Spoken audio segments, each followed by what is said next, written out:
In the early 1990s, the charts were dominated by two very different worlds. On one side, Eurodance and house. On the other, the grunge explosion coming out of Seattle. But in that same moment, something very different started to rise to the surface. The most successful college band in America suddenly broke through to the mainstream. Four musicians from Athens, Georgia. Blink and you miss it. And suddenly the entire world knew R.E.M. Hello, and welcome to a brand new episode of We're Only in It for the Music, a YouTube series that takes you through the musical universe, from ABBA to Zappa and everything in between and beyond. Click the like and subscribe buttons, and hit the notification bell so you'll never miss an episode. But enough of that, never mind the bollocks. We're only in it for the music. Welcome back to We're Only in It for the Music. In this series, Mysterious Ways, we take a closer look at hit songs that, on paper, should never have worked. A mandolin, a cryptic lyric, and a song structure that seems to be missing something every hit song is supposed to have: a chorus. And yet, this song conquered the world. Today, we dive into one of the most iconic songs in alternative music. A song that, despite its title, has almost nothing to do with religion. This is Losing My Religion by R.E.M.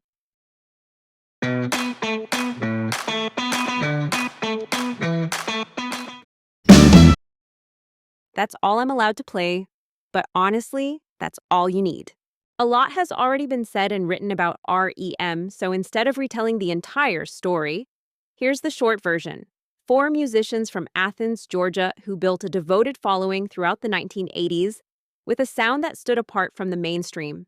No drum computers, no glossy synthesizers, just jangly guitars and timeless songs. If British audiences had the Smiths, America had R.E.M. By the end of the decade, the band made a bold move.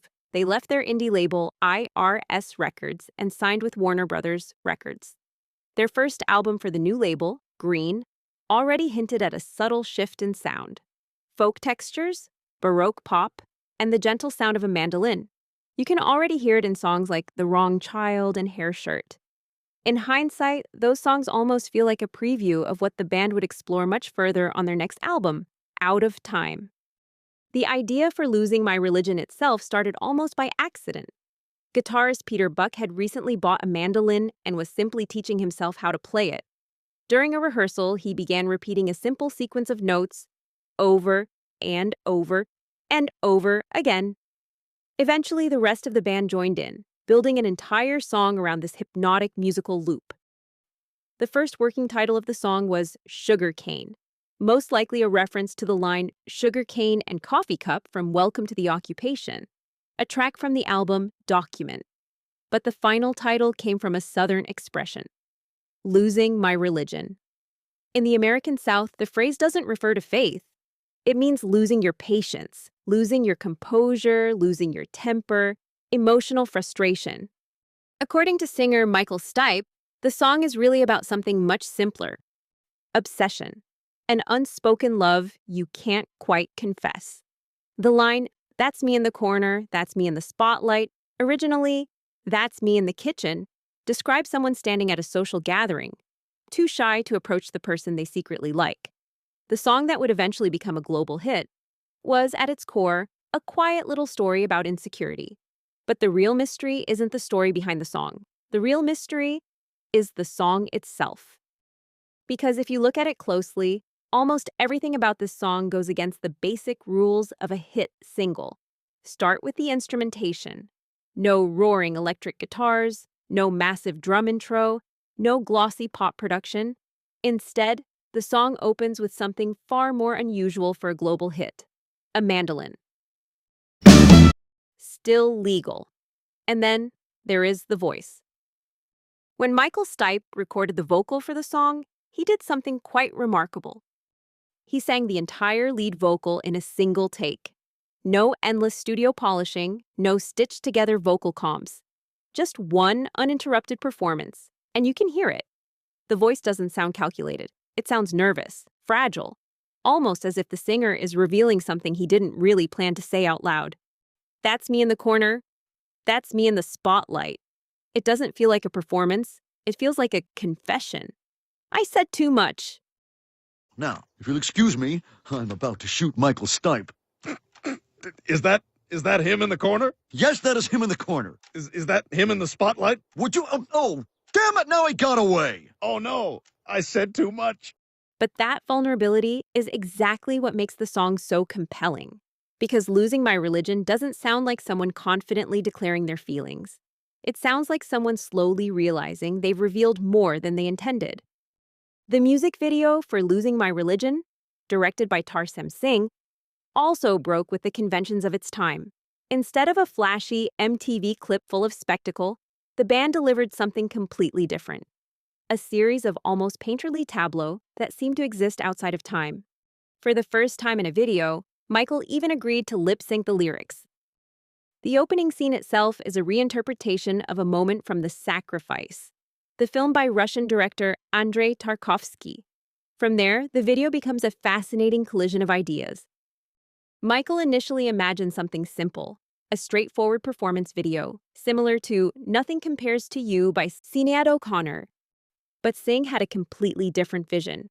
Drawing from the melodramatic visual language of Indian cinema, he created a dreamlike sequence of symbolic scenes.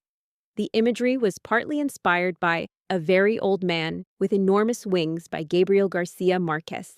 At the same time, the video borrows heavily from religious iconography and classical painting.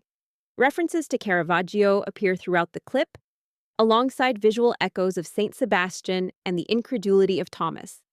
It was unlike anything that had appeared on MTV before, an experimental art film that somehow became a mainstream hit. And of course, we also see Michael Stipe dancing in the video, which I have to admit is exactly how I dance too. But the video does something else that is easy to overlook. It doesn't explain the song. In fact, it makes the song even more mysterious. Angels appear. Religious symbols fill the frame. And yet the song itself isn't about religion at all. Oh. It's about obsession, vulnerability, and the quiet panic of revealing too much of yourself. But if you strip away the angels, the symbolism, and the imagery of the video, what you're left with is actually a very simple song. A mandolin, a nervous voice, and a melody that keeps circling around the same idea. Which is interesting, because that's exactly what the song itself is about. Obsession. Losing My Religion isn't just a song about obsessive thoughts. The music itself behaves like one. The song doesn't move forward, it loops. Let's start with the instrument that opens the song. A mandolin. Not an electric guitar, not a synthesizer, not even a piano. A mandolin, which is about the last instrument you'd expect in a global pop hit. The riff itself is repetitive, circular, hypnotic. The song doesn't move forward, it loops. But the strangest thing about the song might be its structure, because something very important is missing. A chorus. Most listeners think the line, "That's me in the corner," is the chorus. But structurally, it isn't. The melody rises, the emotion intensifies, the lyrics become more direct, but the music never really switches into a separate chorus section.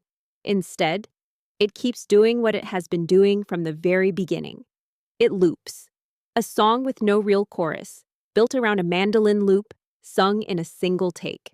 And somehow, it became one of the biggest hits of the 1990s.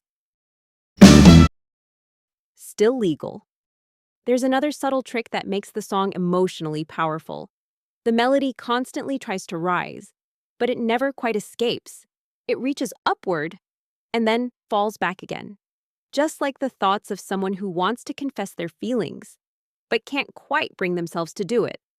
The song doesn't explode, it hesitates. I said too much. A mandolin loop, a fragile vocal, a chorus that isn't really a chorus, and a melody that never quite resolves. And somehow, that was enough to create one of the most unforgettable songs of the 1990s. And that was Mysterious Ways. That was R.E.M. That was Losing My Religion. What do you think of this 90s gem? Share your thoughts in the comment section below this video. I'm always curious to hear your opinion. You can listen to Losing My Religion along with all the music featured on this channel via the Spotify playlist in the link below.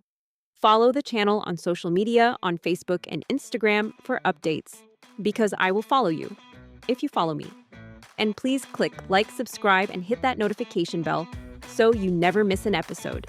Thank you so much for watching. See you next time. And in the meantime, drop the needle, press play, and remember, we're only in it for the music.